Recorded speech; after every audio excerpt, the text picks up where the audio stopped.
very important topics regarding neurosonograph in newborn, because every preterm baby we have to be screening for IVH and later periventricular leukomalacia and also hydrocephalus. In spite of this, we do encounter hydrocephalus following periventricular hemorrhage, as well as following neonatal sepsis and meningitis. It is there. Right now, we have 3 to 4 cases in the ward. And even though we finally go to the sonologist to get the final detail, it will be good if we pick it up and then manage accordingly. And so neurosonogram regarding IVH and and intraventricular hemorrhage and also hydrocephalus is a very important aspect of neurosonogram, which I think will be very beneficial to our postgraduates. So this time I think it is Dr. Divakar sir will be taking it today, I think. So yeah, so Divakar sir, good afternoon, very good afternoon, and so extremely sorry for starting this late, sir. Divakar sir. Dinakar sir. Dinakar sir. Hello. 1 second, sir. 1 second. Let's see. Prashanta? Yes, sir. Dinakar sir, good afternoon. Prashant? Yes, sir. Yes, sir. Yes, sir. No, Tinama. First, no, no, pregnant. Yes, sir. Yes, Dinakar sir. Hello. Dinakar sir. Dinakar sir. He's there, sir. He's there. He's there. He's there, no? Yeah, sir. yeah. Hello. No problem, sir. He's there. He will join us. Maybe some internet issue. He's there. Yeah.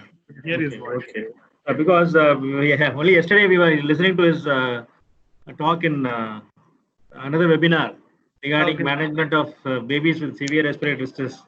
Yes, sir. And, his voice is very, very unique. And I think today also we are going to listen to him on IVH, PVL, and hydrocephalus. Over to Dinakar sir. Yeah, I'll take the class, sir, today. So you are taking the class, sir? Yes, sir. Yes, sir. Yes, sir. Yes, sir. Okay, right. Okay. All right, sir. All right, sir. Right, sir. Thank you, sir. Yeah. Thank you. So again, good afternoon, everyone. We will start the session now. And first of all, I would like to thank Amal sir for giving us an opportunity and NNF Tamil Nadu and all the attendees who have been teaching, learning and trying to understand. So as we know that the use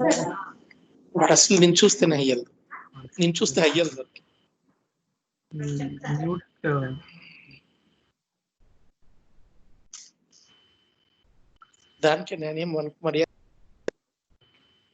yeah. Okay. Yes. So ultrasound, use of ultrasound has become a part and compulsion now in the management of newborn because of the advantage of real-time picture what we get and the prediction of certain complications, which has given ultrasound an extra edge along with the clinical skills. So today we'll be discussing and we'll be discussing on intraventricular hemorrhage, their identification, grading, pitfalls, ventriculomegaly gradation, hydrocephalus, basically measurements, PVL and PVHI. So let us start from the basics. As usual, the basics of our medicine is anatomy. So you need to have an idea about how to do it. Can you see my slide? Can you see my slide?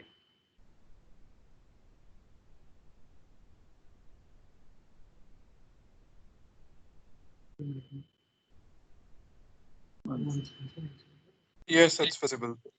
It's visible. Slides are visible. Yeah. Okay. All right.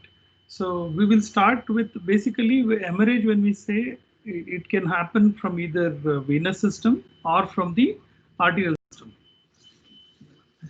So either of the thing, or blockage. Either it can burst open or because of the block of either the arterial and venous system. So when it comes to venous system, we have sinuses and veins. So our skull has got a special venous system called as sinuses. We have a falx cerebrae separating the two cerebellar hemisphere, two cerebral hemisphere. The superior surface of the falx cerebrae, you have your superior sagittal sinus. Inferior sagittal surface of falx cerebrae, you have inferior sagittal sinus. That will get connected to straight sinus. Then we have a lateral sinus and transverse sinus. And straight sinus all forms a confluence at the back of the head, and then they form your sigmoid sinus, and then it drains down into the heart by internal jugular vein. This is the venous system. When it comes to arterial system, we have got three arteries: anterior cerebral artery, middle cerebral artery, and posterior cerebral artery, which supplies the brain. So anterior part, middle part, and the posterior part. I mean, to have a rough idea about the arterial supply. When it comes to bleeding part, it is the inside of the brain and their branches, where either because of the hemorrhage, there could be a block which can lead to compression of the vein, which will lead to periventricular hemorrhagic infarction, what we call. So today we'll be discussing on all these aspects. So first thing is there are a few things which I have written here. I'll show you this. Yeah, this is the lateral ventricle, which we have taken as a reference. You can see. Can you see my cursor? Cursor, is it visible?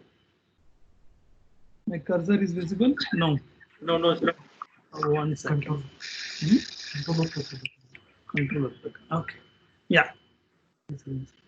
So this is your internal cerebral vein, which is important. You can see the location of internal cerebral vein. Can you see the marking now, which I'm doing? Okay. This is your internal cerebral vein. Then you have basal vein of Rosenthal. That is on the superior surface of your inferior horn of lateral ventricle. Can you see this? So this will go join internal cerebral vein, basal vein of Rosenthal, joining the vein of Galen or great cerebral vein, then to your straight sinus, then internal jugular vein. This is the thing. So here you can see a venous angle. So whenever there is a bleed in this is a point where caudothalamic groove. Whenever there is a bleed here, it can compress on this venous angle, because of which the venous drainage system of this particular part will undergo venous distension and venous hemorrhage. We call it as post hemorrhagic venous infarction. So this internal cerebral vein you need to remember, basal vein of Rosenthal you have to remember, and drains into vein of Galen, then into straight sinus, sigmoid sinus, and then it goes into the internal jugular vein. So I hope things are, you can remember all this. Next, I'll play a video which will give you an idea. So you can see here in the video, this is your topmost, corpus callosum, inferior sagittal sinus, that is inferior surface of the falx cerebri. Then you have below that you have white color thing, that is your third ventricle.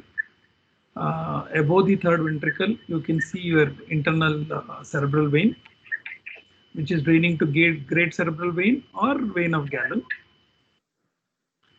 into your straight sinus.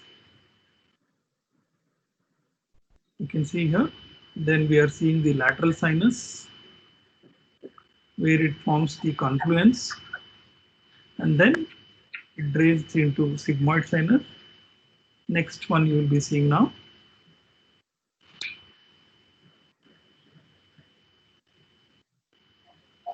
Yeah.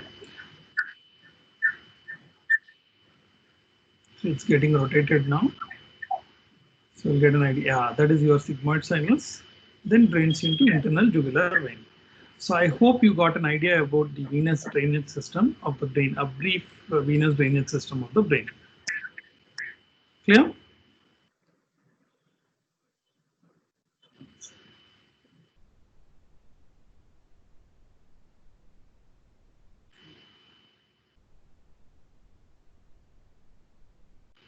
So you can see this is your the topmost part, your subital sinus. Then now you'll see the inferior sagittal sinus, which is encircling around the corpus callosum. Then you can see your great cerebral vein, and the superior surface of the inferior horn will have basal vein of Rosenthal, which will join the internal cerebral vein into the great cerebral vein. Then you will start seeing your straight sinus, which is straight, and then on posteriorly, all the sinuses from right and left forms a confluence of sinuses. That is your lateral. Then it will drain into the lateral sinus. Then, once you understand this venous drainage system, it's easy for you to remember the block and the pathology, and you can easily check. We do even internal cerebral vein Doppler as well. I will tell you based on that, there's a grading system where you can anticipate and predict the IVH. Sigmoid sinus, you can see. This is your anterior cerebral vein. Internal cerebral vein is different. Anterior cerebral vein is different. So this is your deep middle cerebral vein, anterior cerebral vein, middle cerebral vein, forming the basal vein of Rosenthal. Can you see now? So it's very, very clear now how exactly it is placed. So in internal cerebral vein, we do a Doppler and we do grading. We reduce the speed of the Doppler to less than 15, and then we take a Doppler and we see there should be a continuous waves what we get. That is normal, that is grade 0. There will be interrupted wave, grade 1, grade 2 and grade 3, which will predict if it is there, like a curtain box, if you get the Doppler waves, that will predict the IVH in the baby. So that I will show you. We have a separate slide. So incident, I'm not going to talk too much about the theory. We all know that it's around 15 to 20%, less than 32 weeks, less than 1.5 kg, and kids who are more than 32 weeks, more than 1.5 kg with associated conditions like birth asphyxia, tension pneumothorax, hypotension, all these things. So it will all lead to your bleed. So screening wise, less than 28 weeks, less than 1 kg, less than 28 weeks, less than 1 kg, or less than 1.5 kg on life support. Within 6 hours, you do the first scan by 6 hours. Then you do on day 3 to 1 week. Then you do at 4 weeks and at the time of discharge. Suppose if it is, if the baby is 28 to 32 weeks or less than 32 weeks, between weight 1 to 1.5 kg without life support, we do on day 3 to 1 week, then one month, and then at the time of discharge. More than 32 weeks with associated risk factors, with birth asphyxia, acidosis, surfactant, on ventilator. In all these babies, you do within 1 week and frequently as indicated. This is another flow chart to admit the baby. Suppose baby is on ventilator, less than 32 weeks, less than 1 kg, you do first scan within 6 hours, then 72 hours, then by 7 days, then 14 days, and weekly till discharge.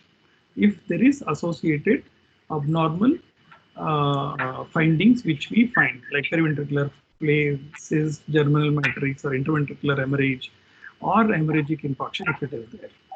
Why specifically? Because most of the bleeds which happen within 24 hours of birth, by maximum, by almost 90% of the bleed is seen within 3 days of life, and most of them bleed.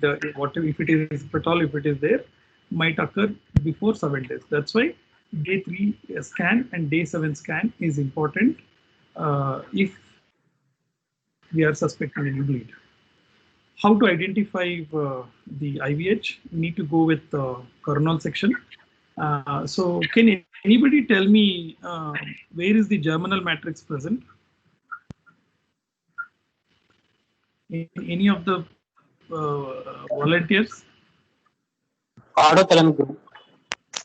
Autothalamic group. See, this is the ventricles. I'm marking it now. Can you see? Like a thin strip. Lateral ventricle. Yeah.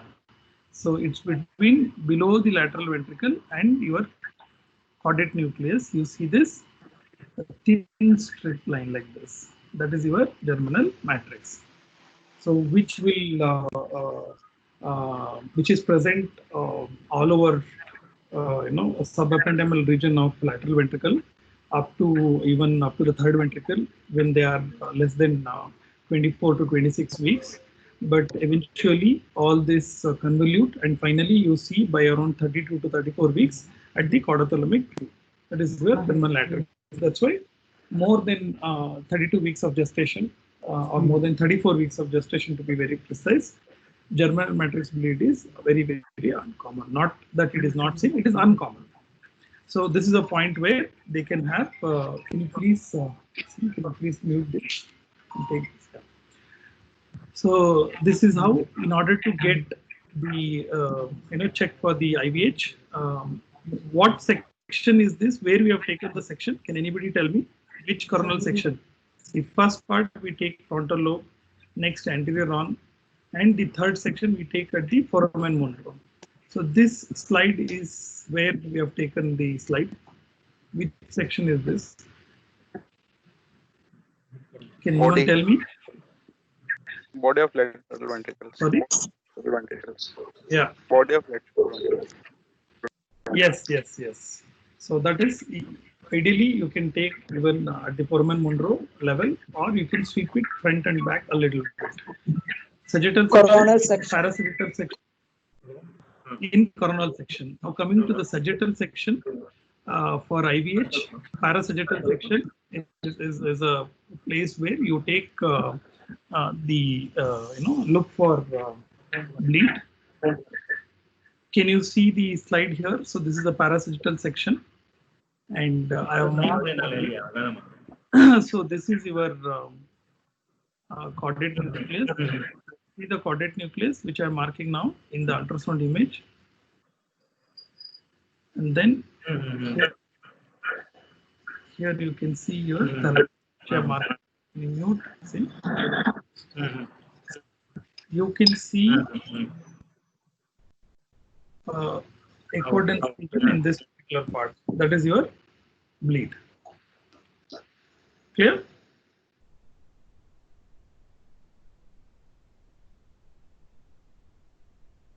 Grading, this is the papillae, which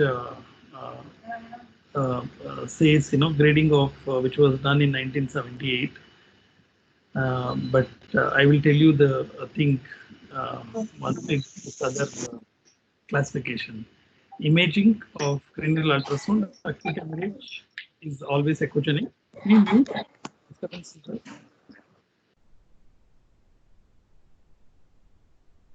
Second. Done? Okay.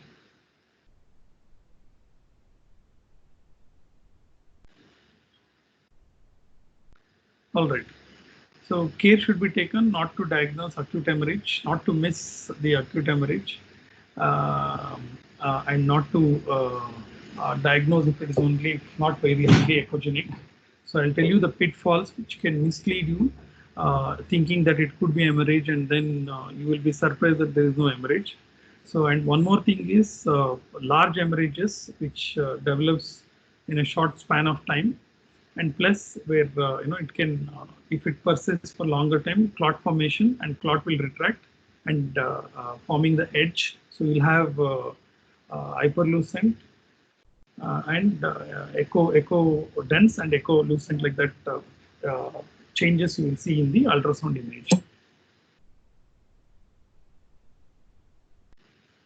Now, Volpe's classification makes more sense. Here you see germinal matrix hemorrhage confined to germinal matrix hemorrhage, or if at all, if it bursts open into the lateral ventricle, it is 10% of the ventricular area. Suppose there is germinal matrix hemorrhage with 10 to 50% you cover the ventricular area in parasagittal section, or more than 50% of the ventricular area, that is grade 3. And the last part is your periventricular, if there is a huge hemorrhage causing venous infarction at the venous angle, which I showed you, which will lead to post-hemorrhagic hemorrhagic infarction, venous infarction. So that is your separate notation it has been put. Suppose if you take the earlier papillae classification, small hemorrhage confined to germinal matrix without the adjacent parenchyma, there is nothing called small, big, medium hemorrhage there, not there, has gone into the ventricle, not gone into the ventricle. Suppose if it has gone into the ventricle, whether it is 10%, 15%, that makes more logical sense. That's why we go with Volpe's classification. Whereas in papillae classification, it is not clearly defined.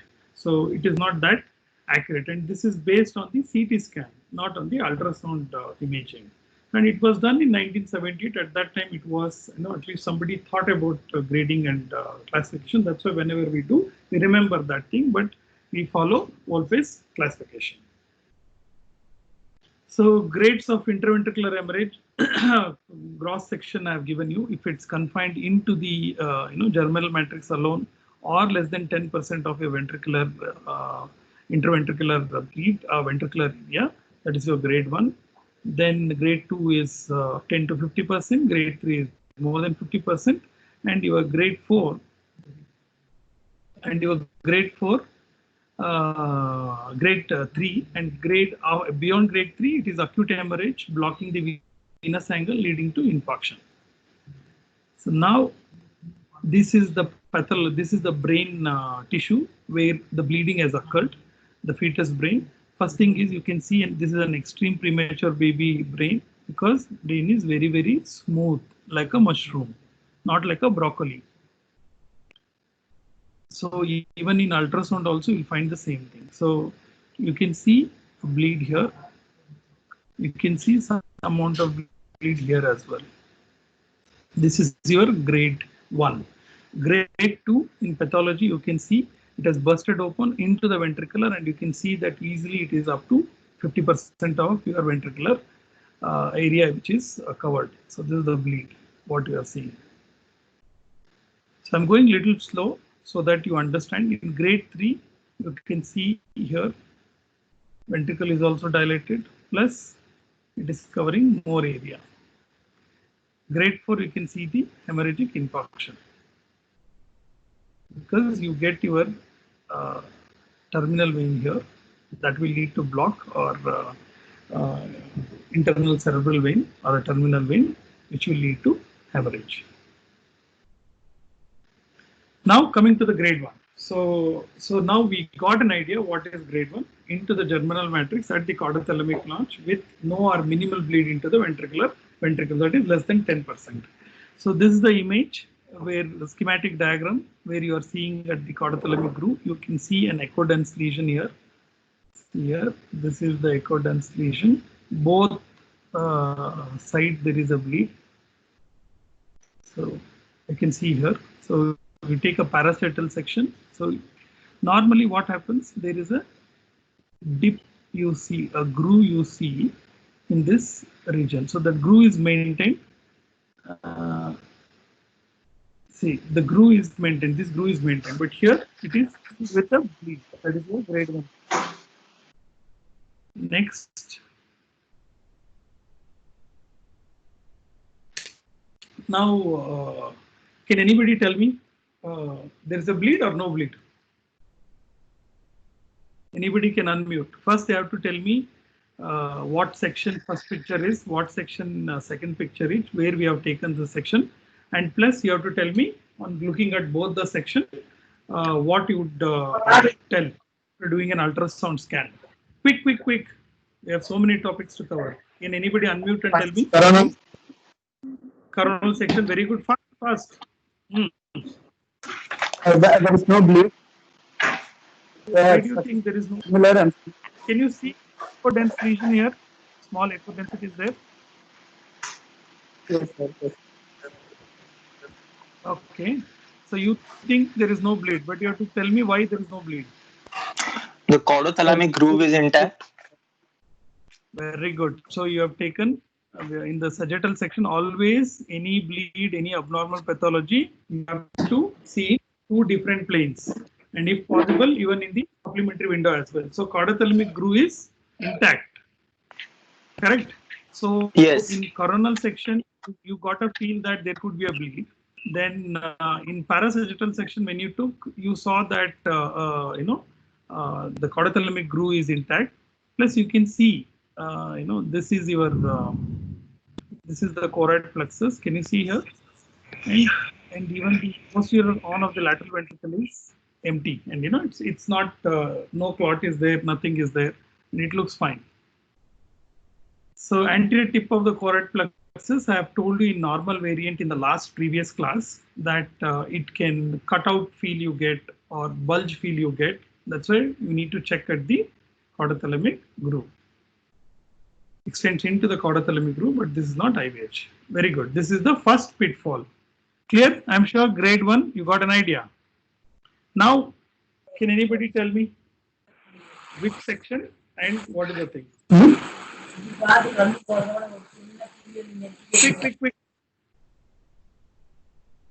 You have taken a coronal section, you have taken parasagittal section. I have marked it, the abnormality, where exactly it is. Now you have to tell me whether there is a bleed or no bleed.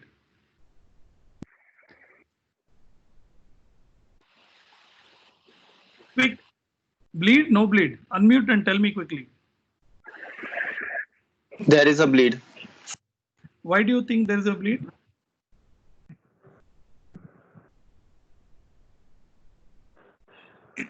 It is extending beyond the caudothalamic groove. But I feel the groove is maintained. I feel just the bulge of choroid plexus. So this is the another pitfall. But you need to look from the supplementary window in all these situations will always help you. So there is a confusion in this, because when you look at first picture, both coronal and sagittal, you get a feel there is a bleed.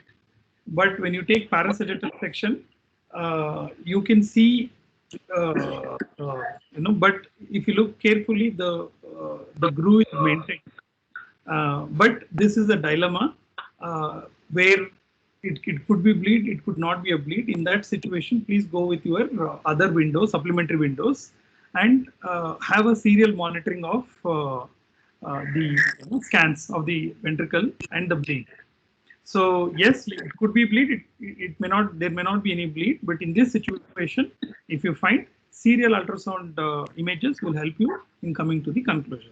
Now coming to the grade 2 bleed, presence of blood within the lateral ventricle covering up to 10 to 50%. So this coronal image, both I have put here, and you can see there is in one image, first image, there is both the sides there is ventricle, and can you see the bleed? Can you describe the bleed? Where all bleed has gone?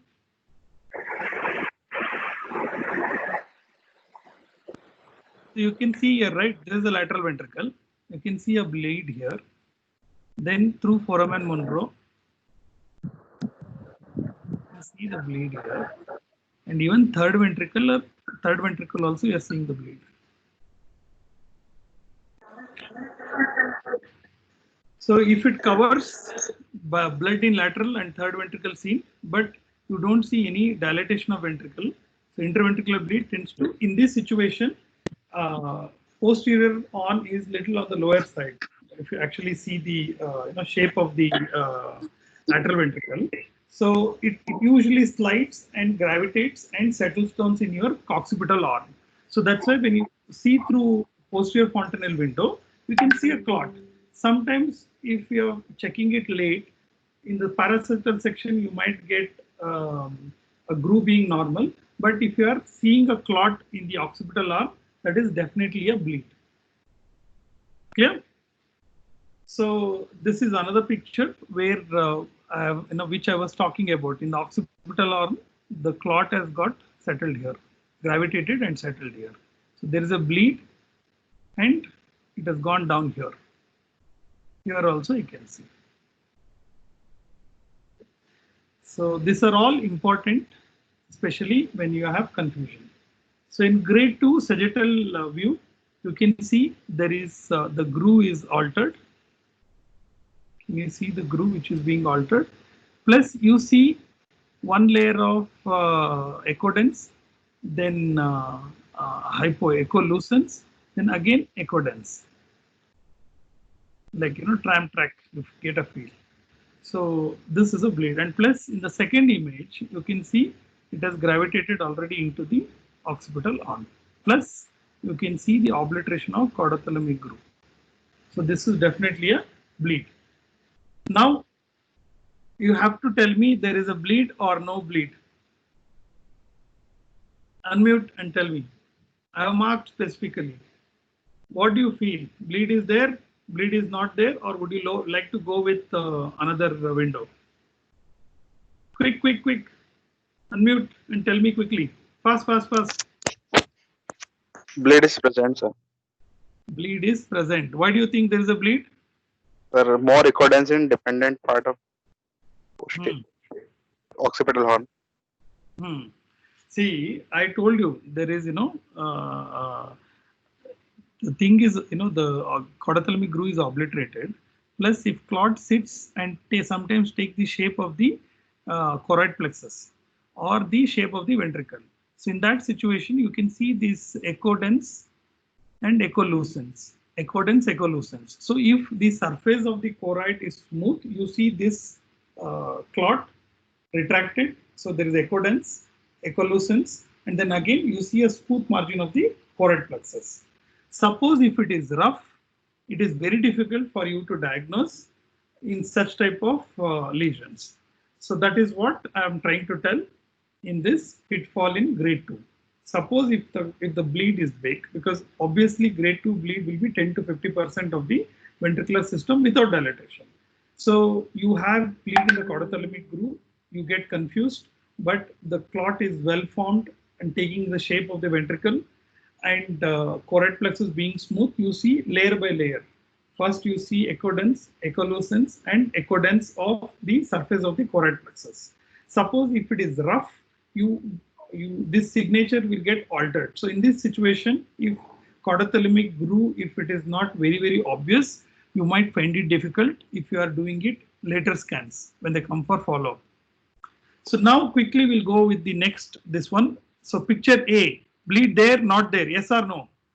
Quickly, one person should unmute and tell me. Bleed there, not there. Picture A. Who's going to unmute? Go ahead. Picture A, bleed, no bleed. No bleed. No, bleed is there. Bleed is there. Two answer. One is no bleed, another I heard it as bleed is there. So I have already told you, in occipital horn, if there is a clot, close your eyes and say there is a bleed. Plus, you can see caudothalamic groove, there is a bulge. See, ideally what happens, it will be like this groove. But if bleed is there, this caudothalamic groove will get filled up with the blood. So first one, there is a bleed. Now tell me second one. Bleed there, no bleed. They have marked something here. What is it? Bleed, sir, present. Yeah, because if clot is there in the occipital horn, bleed is there. Now, third one. This is tricky. This is what I was telling about the pitfall. So tell me, bleed there, not there in picture C. No bleed is choroid plexus. Why do you think there is no bleed?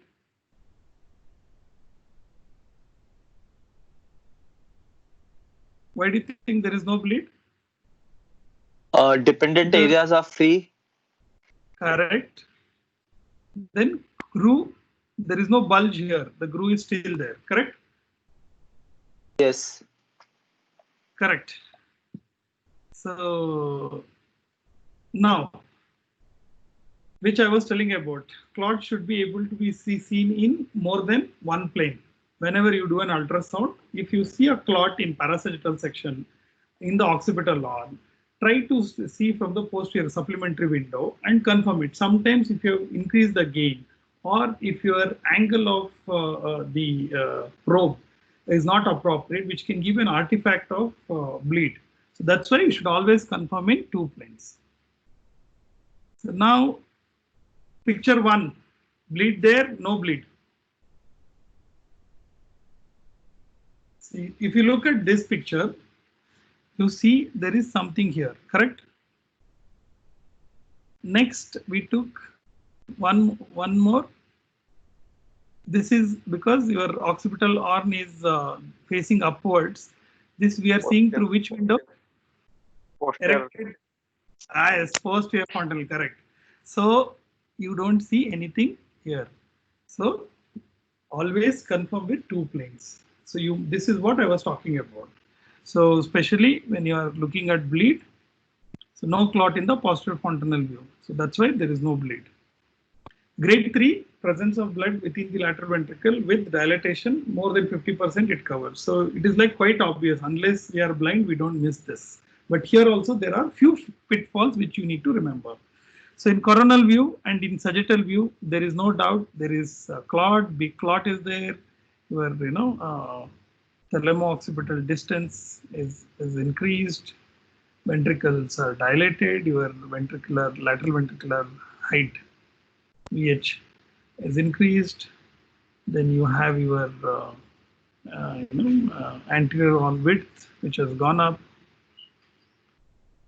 and you take your ventricular index. So there is dilatation, no doubt in that. So this is grade 3. So in sagittal view and clot taking the shape of the ventricle, if the bleed is huge, which I was talking about. So this is how exactly check the shape of the ventricle. So you can see here, which I have marked it in the arrow, how it has taken the shape of the, plus there is dilatation of the ventricle. So you have to refer to the chart. We have a chart, so which will give us what is the range for the dilatation for each ventricle.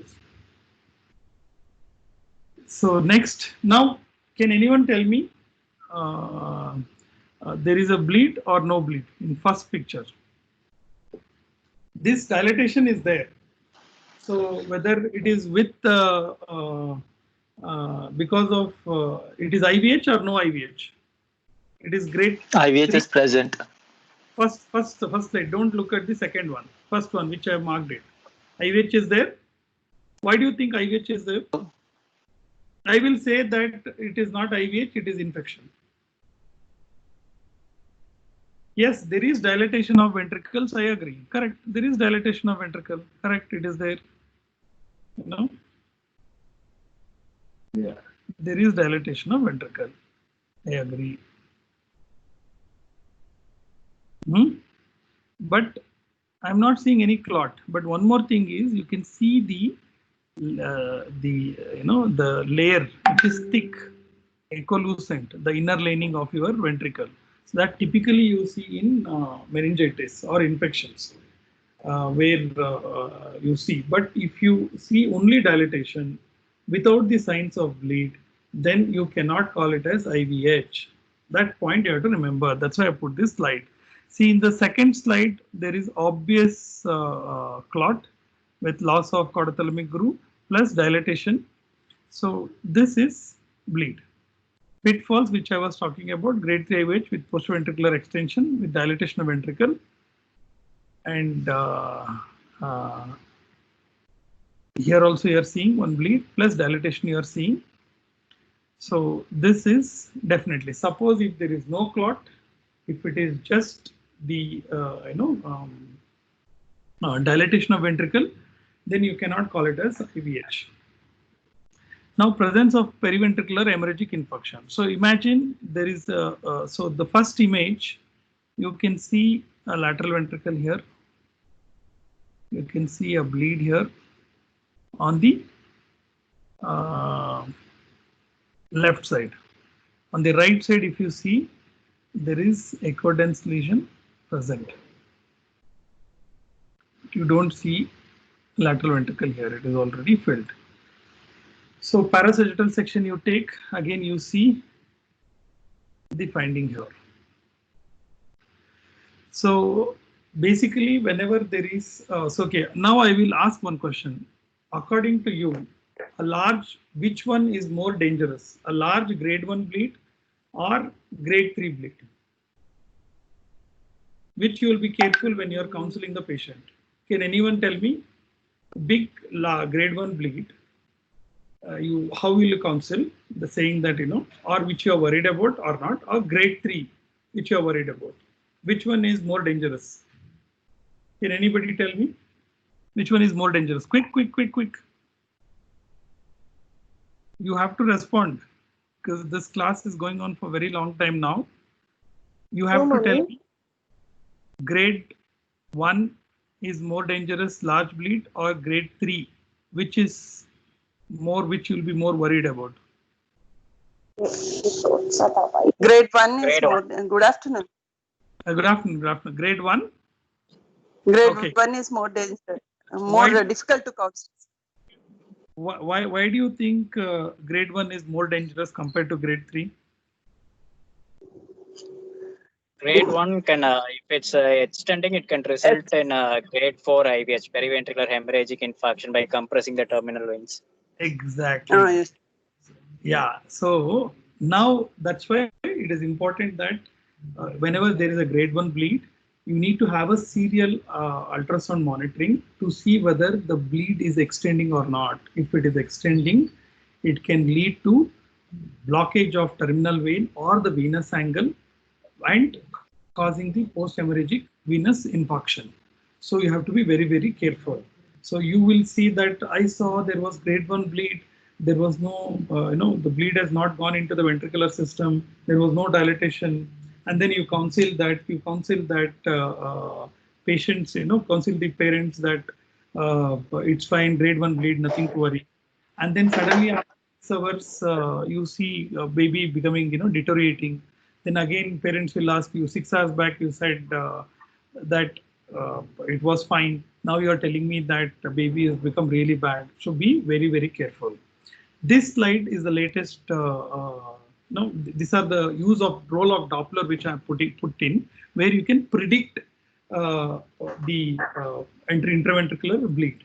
So in this slide, what they have done is, this is a study which was done, where they have tried to calculate the peak systolic velocity and diastolic velocity, and they have calculated the resistive index, mean velocity, and your pulsatility index. So resistive index is your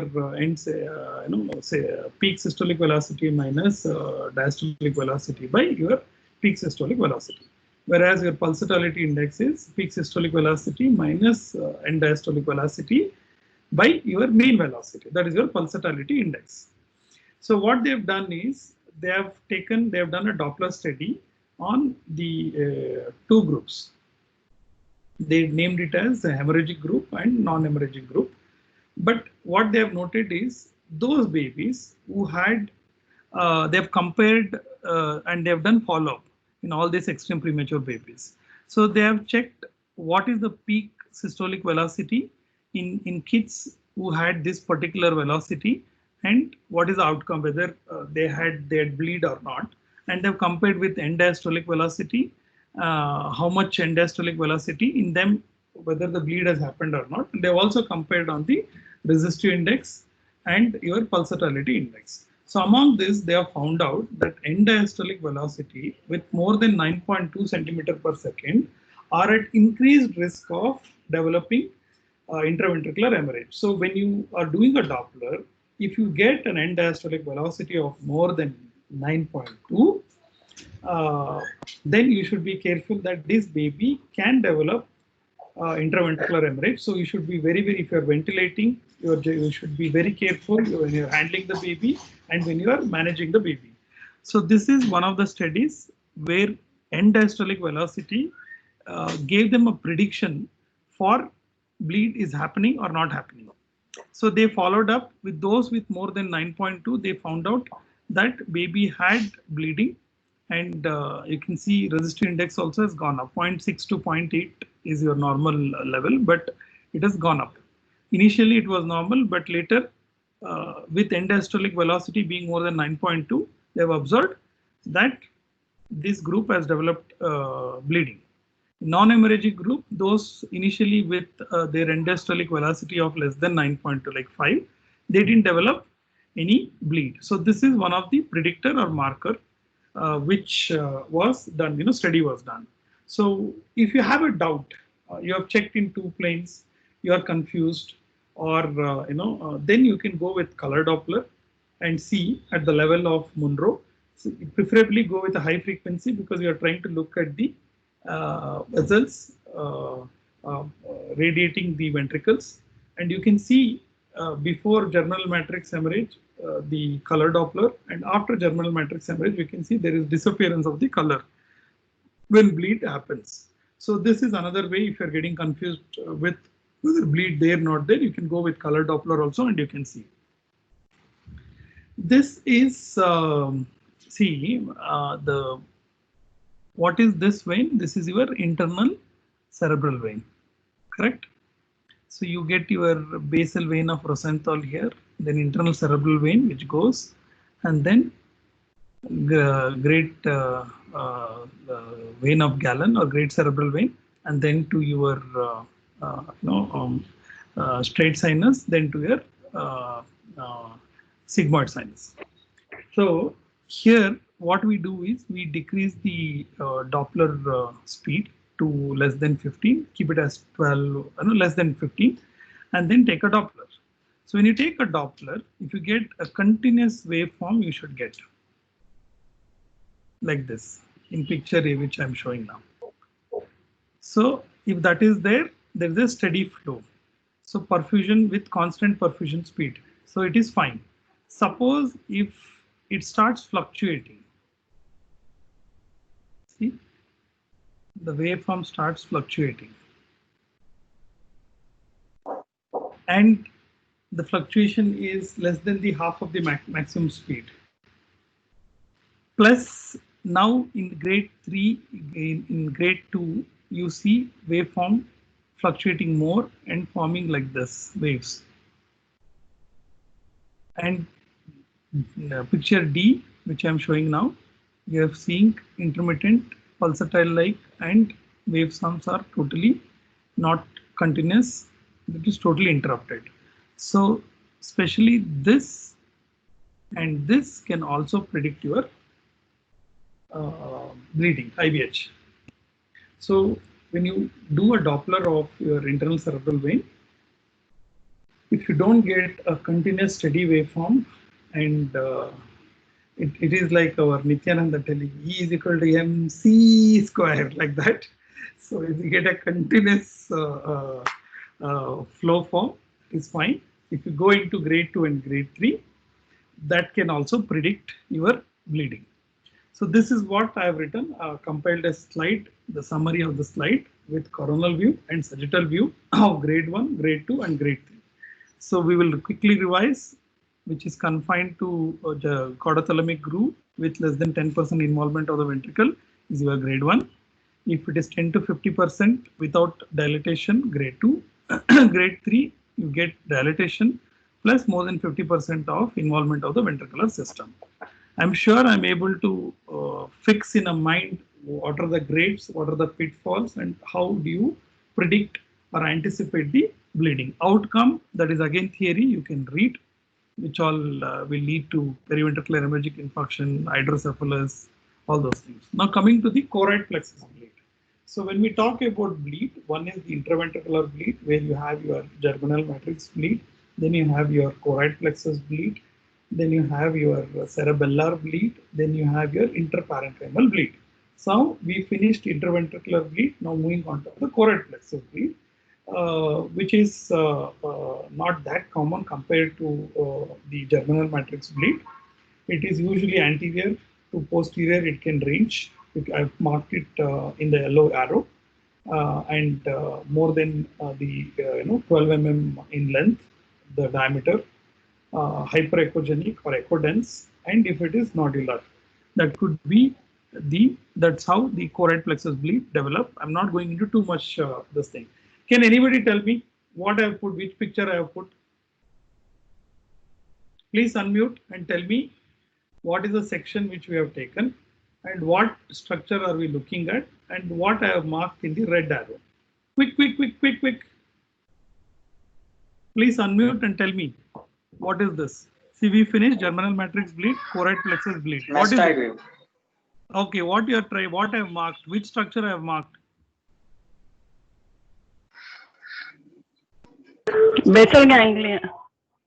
Huh? Second In picture is the master fourth wheel. ventricle with cerebellum.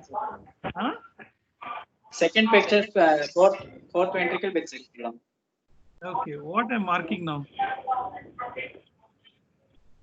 What I'm, This fourth ventricular bleed or a cerebellar bleed. cerebellar view. So I'm marking this as cerebellar bleed. Okay. So cerebellar bleed, this is how it looks like. So now you tell me what I'm showing in the arrow and what I'm trying to tell. Where is the bleed? Do you?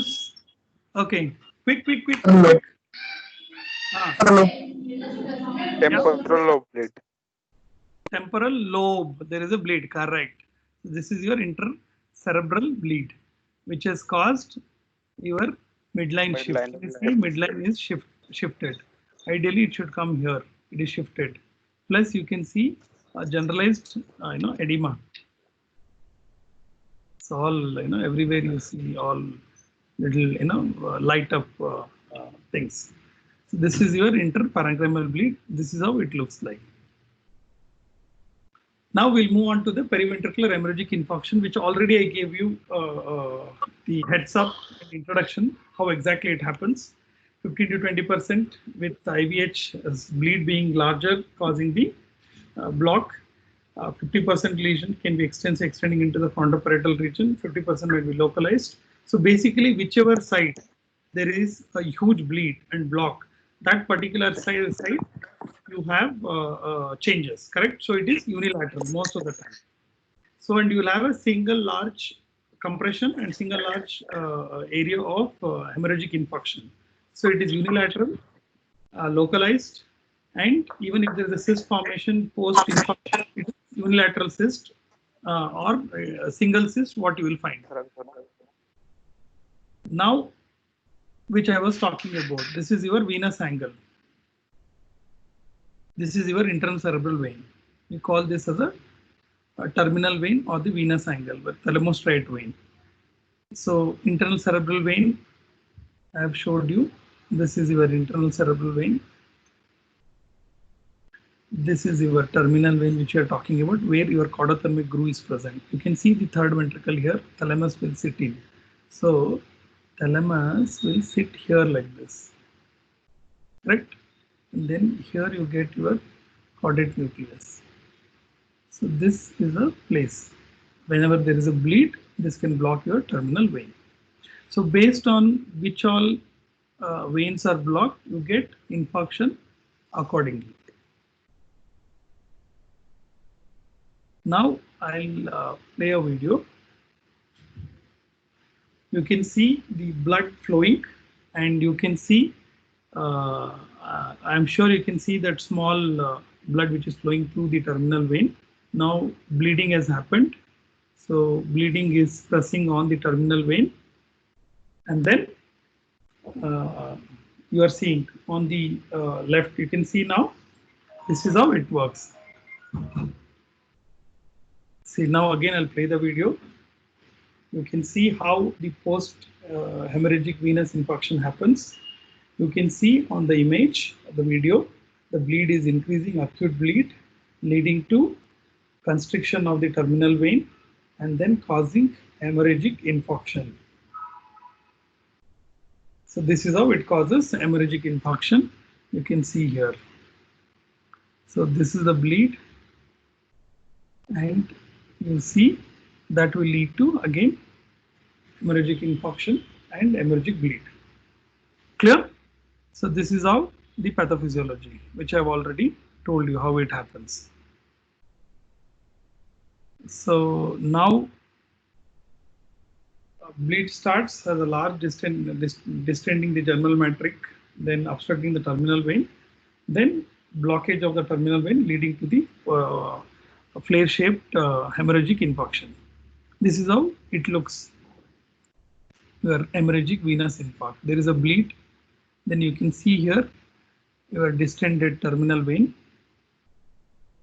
in this section, and then you can see complete venous hemorrhagic infarction. So now we have to differentiate from the post venous hemorrhagic infarction versus periventricular leukomalacia. So we know that venous infarction is from venous. This is ventricular leukomalacia from arterial. On whichever side there is an acute large bleed that is unilateral, fan shaped. Here it could be mainly bilateral, patchy, irregular. There is ipsilateral large IVH that is small, no IVH. Rapid progresses because you have seen, and then within 6 hours you see it is getting blocked, and then it is very, very rapidly progressing, whereas PVL is slow progress. Single cyst as a complication, there it could be multiple cyst. Venous infarction, cavity can communicate with ventricle from frontoparietal region. Here it is more, hyperdense echo texture, which takes a longer time to disappear. So post hemorrhagic venous infarction, you can see here, this is the slide which I have put at the ultrasound section. You can see how it looks. There is a bleed extending into the third ventricle, both lateral ventricle, and then causing, on the left side, you see a big bleed causing the infarction. On parasagittal section also you can see. And here color Doppler is put. You can see the color is not there in this particular area. All right. Now, this is our acute appearance. There was, you are seeing some flare here. That's all. Then in the sagittal section also. Then later you see a cyst formation in both the places. So you need to, whenever there is an acute large bleed, please be very careful. So this we have put color Doppler, and we are trying to see the terminal vein. So here you can see a thick terminal vein in the color Doppler. Here you can see it's getting blocked. So that's why in next image you see terminal vein is fine here, but here you don't see because it is completely blocked. So color Doppler also will help you very clearly to identify. This is a different location picture, how it looks, which I have put. Summary, optimal timing, less than 32 weeks, less than 1 kg, 6 hours, then by 72 hours, then within a week, and then weekly till if the pathology, depending on the pathology or at the time of discharge. More than 32 weeks with associated rough NICU course, please do it 6 hours, 72 hours and 1 week and weekly follow. If there is no risk, then by 72 hours or by 1 week, and then at the time of discharge should be sufficient. 3 scans should be sufficient, but based on the pathology. Now coming to the ventricular measurements. So there is Levin index or Levin ventricular index, Davis scoring. Then you have other specific ventricular measurements. So basically here you are measuring ventricular index is you are measuring from distance from your falx cerebri. This is your intrahemispheric fissure. From here to the maximum lateralmost part of the anterior round of the lateral ventricle at the level of foramen Monro, third ventricular level, you are measuring. So this is your ventricular index, and then you are charting it. If it is 4 mm above the 97th centile, which I'll show you the chart, then there is risk of 50 to 60% being shunt dependent. Suppose if ventricular index is more than 4 mm, that is used as a criteria for interventional criteria. Suppose if anything above 97th centile, it may be associated with 16% need of VP shunt. So, but mostly we use Davis scoring only. This is the chart with your third centile, 50th centile, and 97th centile. And this is the chart which is showing 97 centile plus a dotted line suggesting the 4 mm above the 97 centile. So if you are plotting it here, then intervention criteria, if it is that is around 50 to 60% might require shunt here. Suppose if it is here, it might be around 16% shunt. You'll get a prediction of the thing. Davis scoring will take into consideration your anterior horn width. We measure diagonally.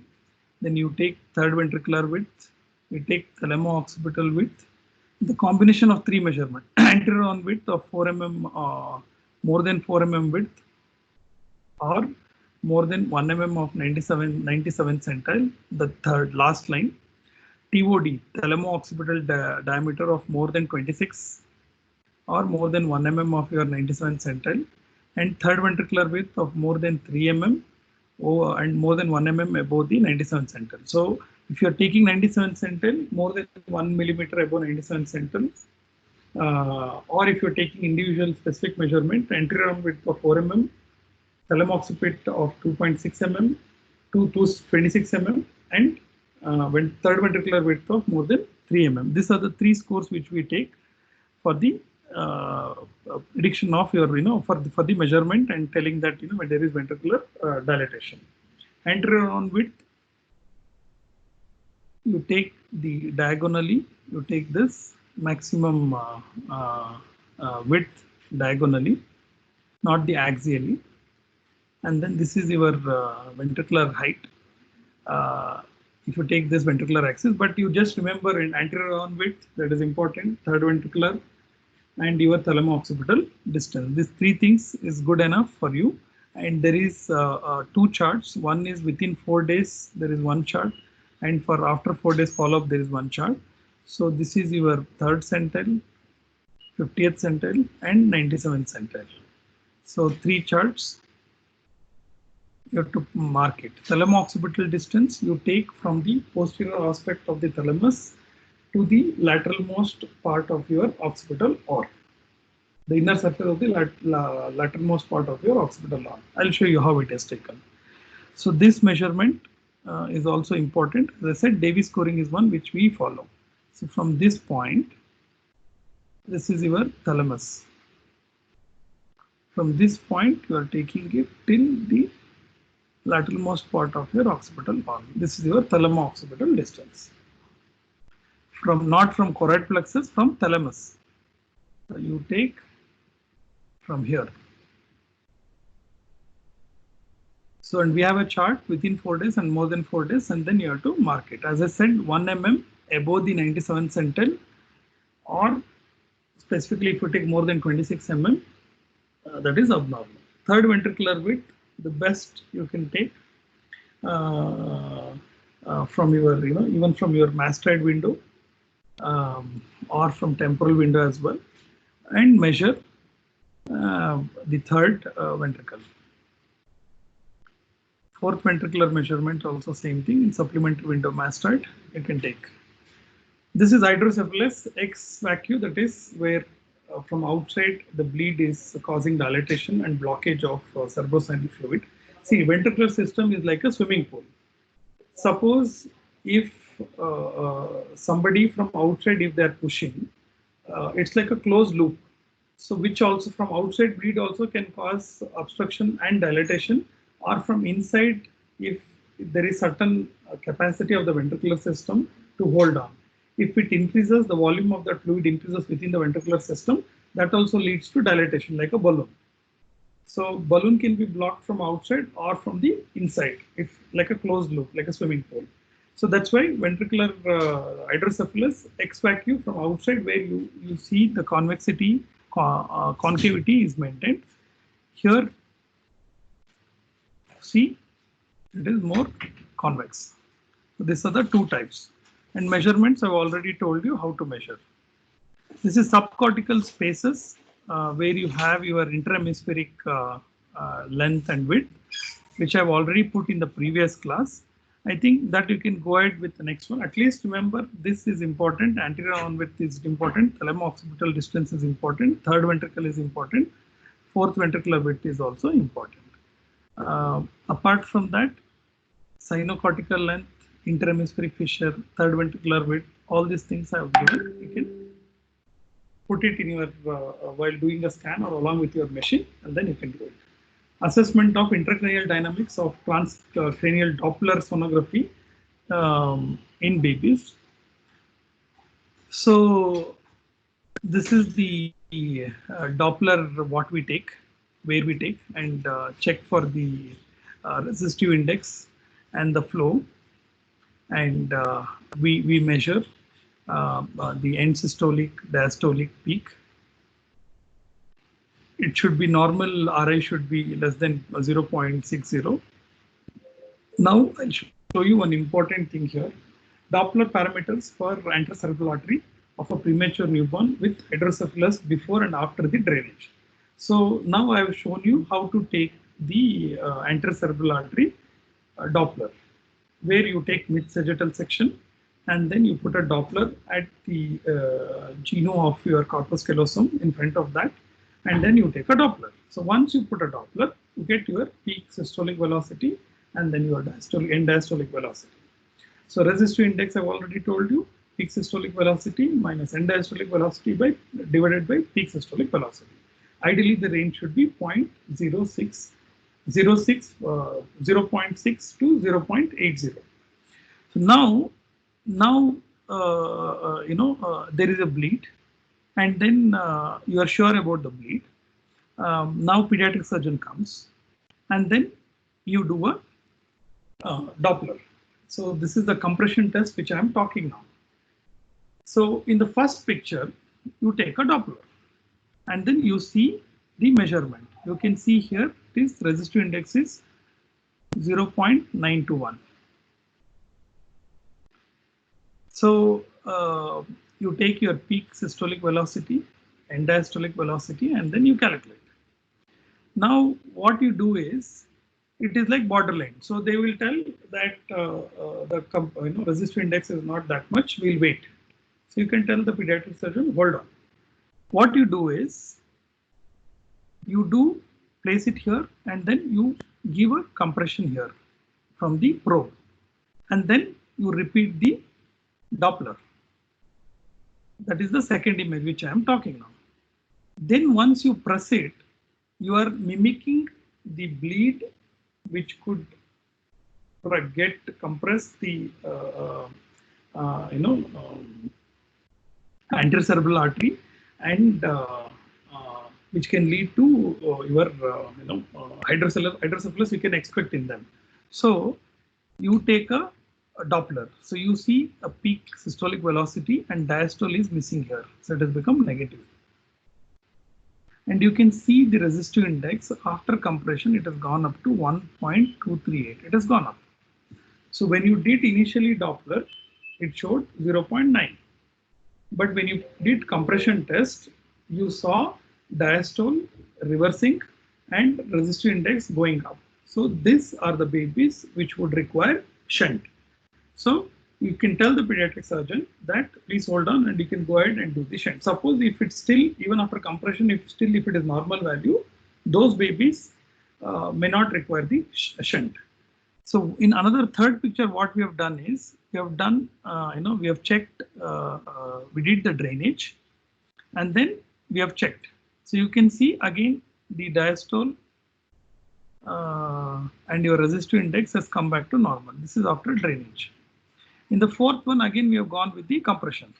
Still, after drainage, you can see that still the resistive index has remained same. So, basal Doppler, first image which I showed you, that is without any drainage, just regular Doppler. Then you went for compression test before drainage.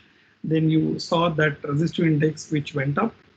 And then you did the basal Doppler after the drainage, and then you went for compression and did after the drainage procedure. So this is also one of the predictor for requirement of shunt or not. Now moving on to the third topic and the final topic, periventricular leukomalacia. Periventricular leukomalacia, I remember it as equidens lesion around the periventricular region which persists beyond 7 days. That is your grade 1. Suppose if this periventricular equidensity having small localized from frontal to parietal, grade 2, parietal extending entire length of the ventricular thing, that is your grade 3, grade 4 from subcortical till the ventricular surface. If it spans, that is your grade 4. This is how I remember. So this is your grade 1, just the periventricular flare persisting beyond 7 days. You can see here. So it's an arterial infarction, what you see. As I said, it is usually bilateral compared to post-hemorrhagic infarction. Next, grade 2, you start seeing frontoparietal cyst. You can see here. Grade 3, ranging from entire length of the ventricle, periventricular region. Now I'll show you grade 4, which is spanning from subcortical till the periventricular region. Again, so that is your grade 4. Key messages: flare, localized cystic lesion, extensive cystic lesion, subcortical leukomalacia, all things. Thank you.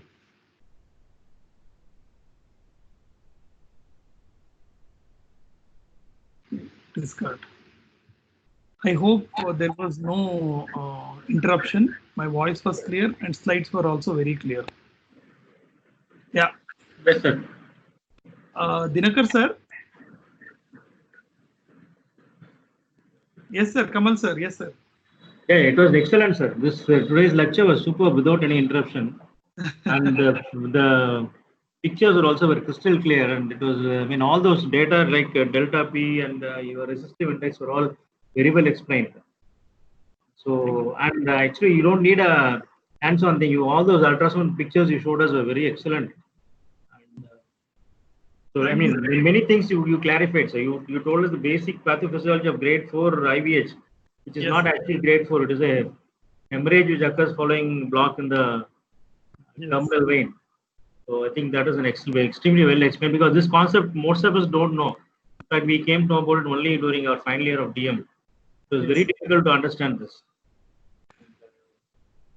So that you have brought it out very well, sir. And, so I'd like to see if the audiences, the participants have got any questions with them, so that we can clarify. Or if they want to see any specific, if they want me to explain, they can explain. Dinakar sir, are you there? Hello? Yeah, please tell me. Hello? Yeah. If audience have any question, they can ask. Then we can go for hands-on also. How to measure, because I already shown the picture as sir said. How to take thalamo-occipital distance, how to do anterior on width, ventricular index. So, and the charts you need to plot on. What is Levin ventricular index? What is Davis scoring?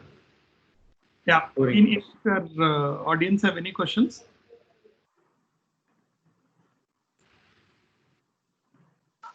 Sometimes we cannot see the third ventricle clearly. So what would be the other anatomical marking that we can use while measuring the ventricular indices? See, most of the time what we do is, when you're putting it, please, when baby is sleeping, which even, see, when you're holding a probe itself and when you're taking an image, we'll come to know whether you have done enough scans. So when you place the baby, your head base of the skull is like this in certain angle. So you have to adjust either when you're taking your coronal view, or if you're taking an axial view, you have to adjust based on the base of the skull. When baby is sleeping like this, see, our skull is little slanted, the base of the skull. So if it is baby is like this, baby is sleeping with this, you have to see how exactly the position of the head, and you have to imagine the base of the skull, and based on that you adjust. You will definitely get it. See, most of the time what we do is we keep it like this. So we are supposed to keep like this, but we'll keep it like this, thinking that baby is sleeping. So you may not get even the circle of Willis. When you go in mastoid view also, third ventricle or fourth ventricle, you find it difficult. Only thing is you have to imagine the base of the skull and accordingly you have to place the probe and you have to keep swiping and tilting to get a clear image. So first of all, you have to adjust the gain properly. Then you have to stabilize the image, get the image, try to get the image in the center where both parts, suppose if you are taking coronal section, the intrahemispheric fissure should be in the center and both the sides should be equally visible. And if you want to increase the width of your, sometimes you will be going with a very narrow width of your probe. So try to increase the width so that you'll be able to cover maximum structure. And the probes which you use, suppose if you're using different probes, the quality of image also varies. So what if you're trying to look at nearer objects, try to go with the high frequency probes, and especially for the mastoid, if you're go with a linear probe, you will be able to visualize it better. But these are all which will help you. But if you're experienced hands, any probe you give, you will try to adjust and you try to get a better image. Brain is not that difficult to get image. It just needs some experience and training. But these are the few tips which which has helped me, which I have told you. Yeah. Thank you, sir. Any other questions? Sir, can you explain the grade 1 intraventricular hemorrhage pathophysiology once again, sir? Okay. Grade 1.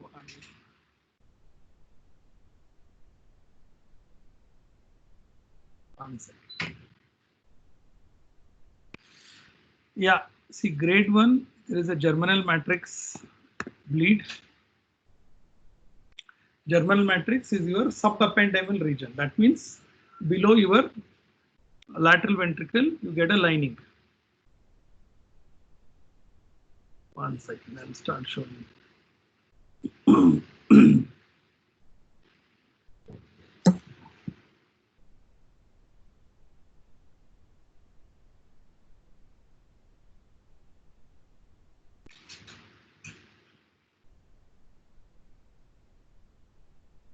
Yeah, grade 1 bleed, see, which I was talking about.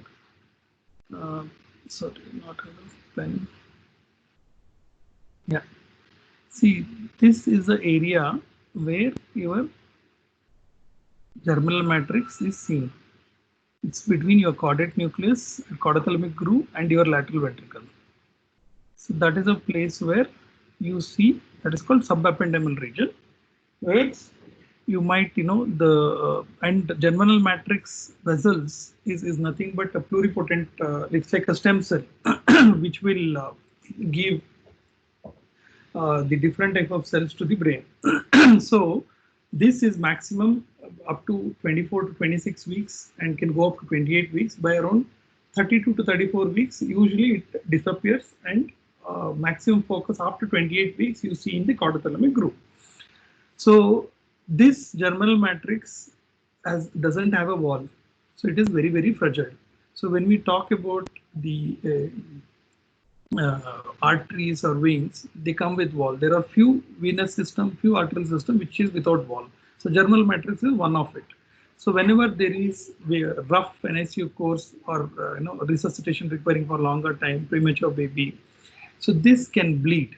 So this bleed might just confine to the caudothalamic groove or germinal matrix area, or we might notice that it might break into the ventricles, but only up to 10% of ventricle it is covering. Percentage wise, if you tell, it is easy to grade.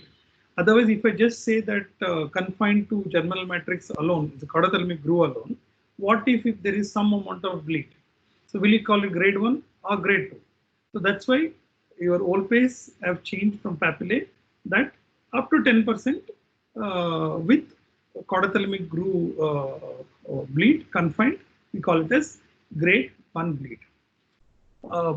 Coming to the pathophysiology, as I said, that is a point where, first point where the entire germinal matrix involutes and remains in that particular spot. That's why we try to look at that particular spot when we are checking for the bleed. Yeah, I hope I have answered you. Yes, sir. clear, sir, now. Yeah.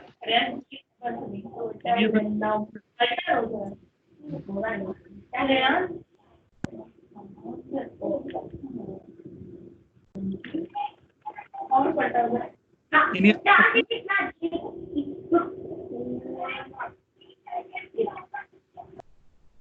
Any other questions audience has? If there are two things. If there are no question, that means either you have understood or you have not understood.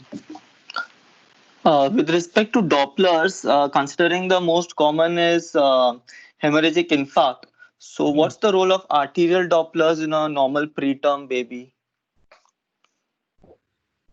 Yeah, see, especially you do your arterial Doppler to check for your resistive index. That means wherever there is, you expect a very high flow because of pathology.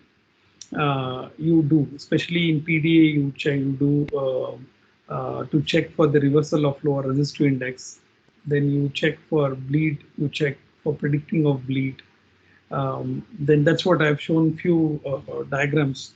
Coming to the venous Doppler, again, internal cerebral vein, which I showed you, where you can predict based on the end diastolic velocity.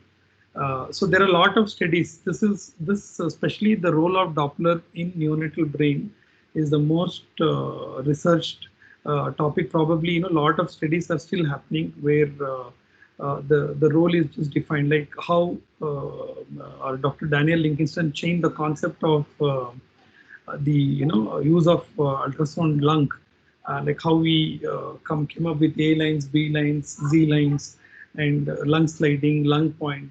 A similar way, there are a lot of work which is being happening in neonatal brain, which was especially with power Doppler. They're trying with power Doppler. They're trying with color Doppler. Most of the articles I was unable to access, but I can see the headings over there. The role of Doppler in neonatal brain is increasing, and our understanding is increasing. It is just that a lot of trials results are yet to come. With whatever it has come, we can predict. See, you cannot predict the outcome of brain injury. That is very tough because it takes time. Brain is a growing structure, but definitely you can predict, as I said, stent is required or not, shunt is required or not, whether there is IVH which is happening or not. So these are the rules. And then with color Doppler, we'll get an anticipation about if color is disappearing or if it is decreasing, or if the color in the terminal vein is constricting. You'll get an idea that this baby might go into the venous infarction or arterial infarction. So in that way, one is counseling will be easier, and second thing is the sound, the handling, the aggressive ventilation, the aggressive suctioning, all these things can be minimalized. And we will try, see, now we have reached a stage where not just identifying the structure, not just identifying the bleed, anticipating the bleed, and trying to intervene and trying to prevent, trying to think whether we can prevent any complication occurring or not by anticipating and predicting. So in that perspective, role of Doppler in the brain is going to have a huge role. As I said, this is just the beginning. You can take up as a thesis topic as well for this particular thing. The role of Doppler in assessing or in anticipating or predicting. Already few studies which I've shown you. Like that, many other things also can be taken. Especially the color Doppler and the power Doppler, if your machine has, where you can assess the outcome or predict the outcome. So definitely color Doppler of anterior cerebral artery, middle cerebral artery, and terminal vein, calculating their resistive index, doing their Doppler, color Doppler, we'll get an idea. See, any Doppler, you check for the systole, you check for the diastole, and then you see whether there is negative tracing or positive tracing. If there is a negative tracing, you try to look for the reversal of flow in your PDA. If you are in your, especially with hypoxic ischemic encephalopathy, also color Doppler will give you an idea. If you are getting confused with bleed, no bleed, clot, no clot, or if there is a cyst which you are seeing in vein of Galen malformation or aneurysms or cyst if it is there. So if you put a color Doppler, you'll get an idea. Similar way, as I said, even intercerebral vein, which I have put, about the end diastolic velocity, which I was talking about. All these things, it has opened up a new perspective for us as well. But the number of studies which was done earlier was very, very limited. Only the role of ultrasound, role of point of care ultrasound, identifying the structure, identifying the pathology, identifying certain problem, but anticipating, predicting, scoring, that is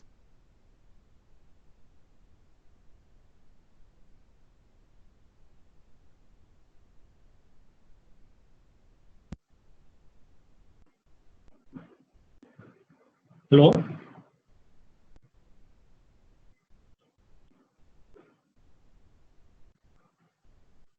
Hello?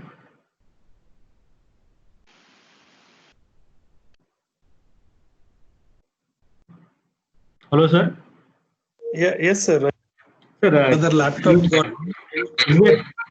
Is there a picture of vein of Galen aneurysm, sir? Do you have any picture? Because we had a child. You had shown a vein of Galen very clearly, which is normal vein of Galen. But how will an aneurysm of vein of Galen look? Because we are supposed to look for it when you have a baby with unexplained CCF and things, hypotension. Is it? Yes, sir. Yes, sir. I have to, because it is there in my pen drive. Okay. So, Next time, I think probably. I'm right now, sir. Okay. But I'll show you next class. Definitely, I'll show you. I can show you arachnoid cyst. I can show you infection, meningitis, slides, vein of vein of Galen malformation. You can whatever. Most of the things I do have, sir. I can show, sir. I can show. Next class, I'll show you. Sure, sir. Next class, I'll be taking on ETT lines, how to confirm ETT position, fixing of ETT, then how to confirm the PIC lines, your long lines, all these things I'll be taking, sir.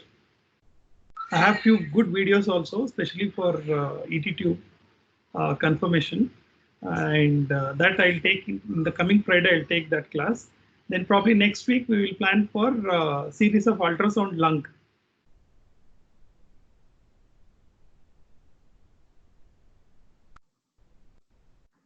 Excellent. And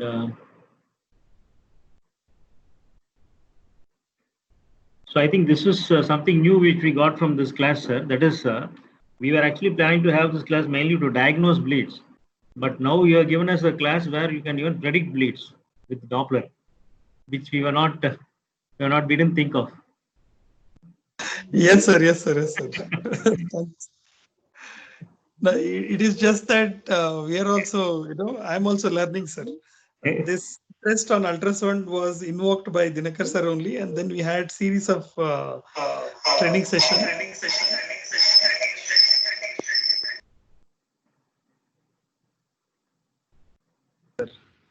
So good.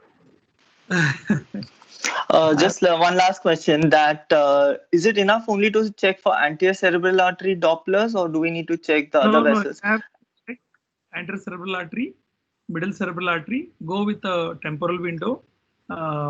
Get a middle cerebral artery. Put a color. Middle cerebral artery. Go straight and check middle cerebral artery also.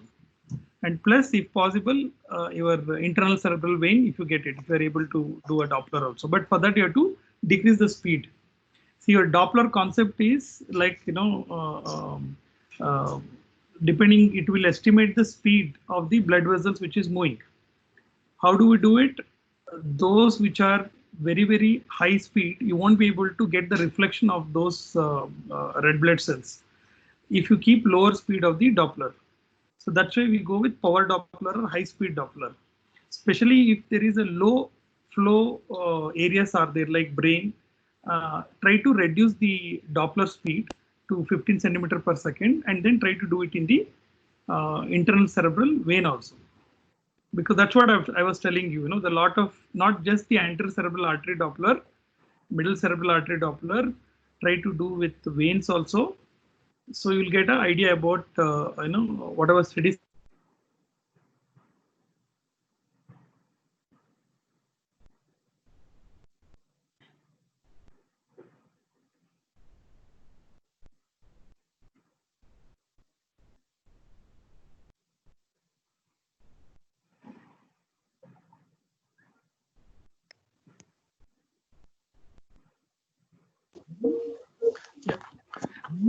Yeah, my laptop is getting cut. Yeah, so we have to do, especially when we are reporting for the first time, try to follow like how you report the X-ray.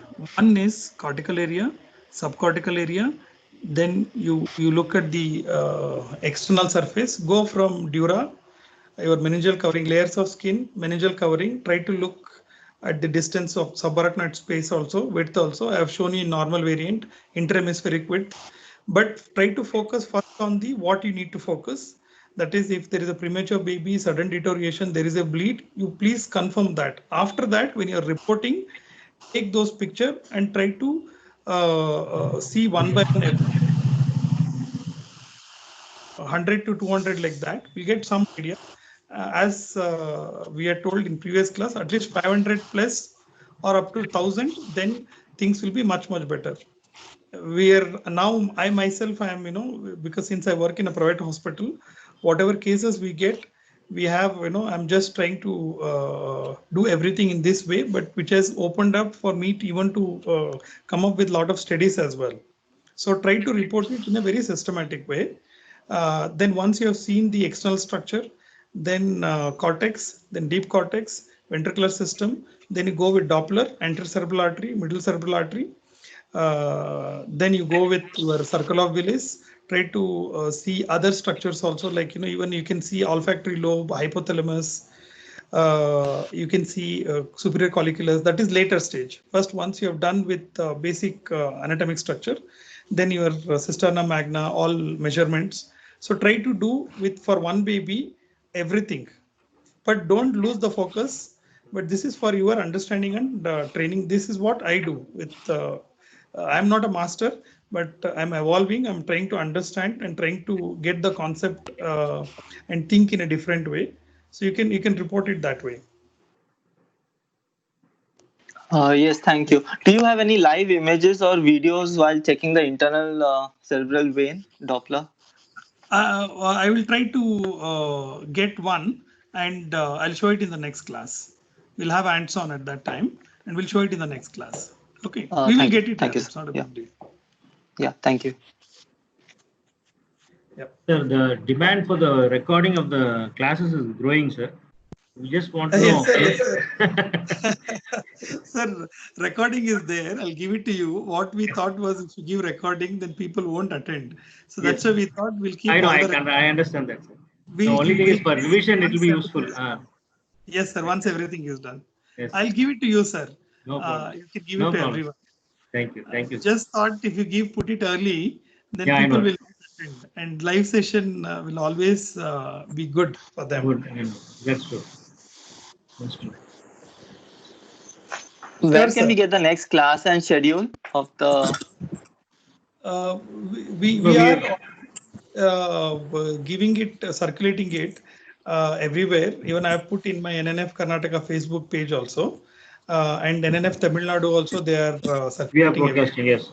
And this Friday we are doing it every Tuesday and every Friday. This classes. So this is a schedule fixed time of 2 days. Sir's idea. Kamal sir is doing on behalf of the NNF Tamil Nadu and from ICH. You can follow it up.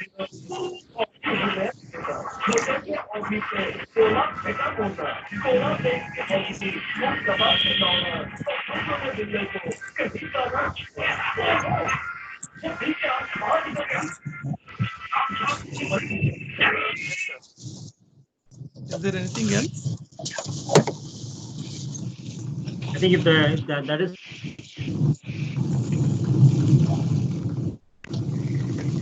Prashant sir for his excellent and lucid presentation of the ultrasound of IVH and periventricular leukomalacia and how to diagnose it and how to predict it. It was excellent, sir. Very eye-opening kind of lecture, and all those indices. I think it was all going above many people's head before. Now it is more clearer. Ventricular index and all those things. Thank you, sir. Thank you for this excellent lecture. I think there'll be great demand for the recordings also. So and I'm sure our postgraduates would have been benefited by this lecture. And Now they have to do it hands-on and then find out what are the doubts and then clear it. And I think by the time we finish our lectures, we'll be able to provide them with the recording so that they can revise it and then clear their doubts. Yes. So I think with that, I think we can call it a day today, sir. And I thank the Dinakars. Hello, sir. Hello. Hello, am I audible? Yes, sir. Yes, sir. You're audible, sir. Yeah. And also, I'd like to thank Dinakar, sir, for all this organization. I think without his brainwave, I think it would have worked out. Yeah, fantastic. I think our class are going really well, and a lot of response to this class, and so much so that I'm getting a lot of inquiries regarding the recordings. And so we are doing well. I think we'll continue. I think these classes are going to extend even till middle of October. And thanks to the Dinakar sir, he had added a lot more topics to this. We had only 8 topics. I think Dinakar sir added 6 more to it. Thank you, sir. Thank you so much, sir. Thank you, Prasad sir. Yes. Thank you, sir. Thank you, sir. Nice, sir. Nice. Thank you, sir. Thank you, sir. Yes, sir.